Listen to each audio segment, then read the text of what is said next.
7 Action News is learning new information tonight in the mysterious death of a U of M medical student. What was once thought to be suspicious has now been ruled a homicide. And tonight, students are grieving the loss of 25-year-old Paul DeWolf, a young man who had a bright future ahead of him. 7 Action News reporter Smitha Kaloki is live outside the med school in Ann Arbor. Smitha, I understand there was a service held today?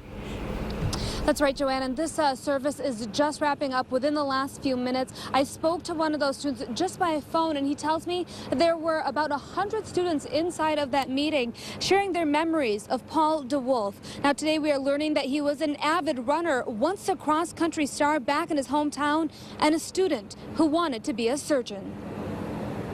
He was 1 year shy of graduating from medical school, but 25-year-old Paul DeWolf's dreams were stolen from him.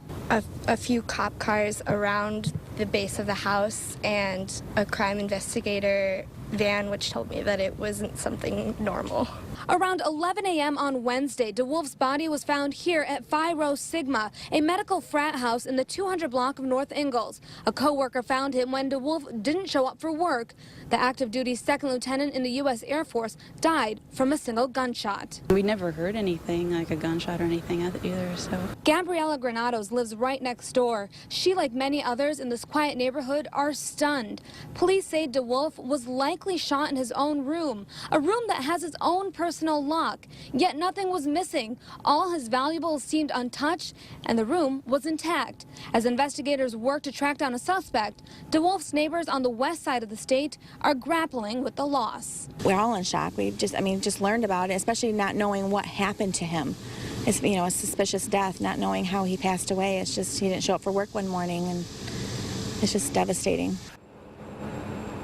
Now, DeWolf is from Schoolcraft, which is about 15 miles south of Kalamazoo. I did reach out to his family and spoke briefly to his sister. At this time, they're asking for privacy. Reporting live from Ann Arbor, Smitha Kaloki, 7 Action News. Joanne? Smitha, you mentioned he died from a gunshot wound. Do police know anything else about the weapon at all? Well, at this time, all they can tell from that autopsy is that it was a handgun. However, no weapon was recovered at the scene, and they still have yet to locate that handgun. Of course, police are still asking for the public's help in terms of getting in new tips.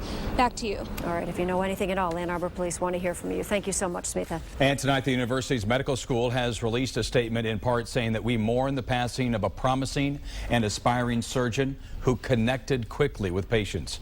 To lose a student of such potential has dealt a blow to our students and the faculty and staff who worked with Paul.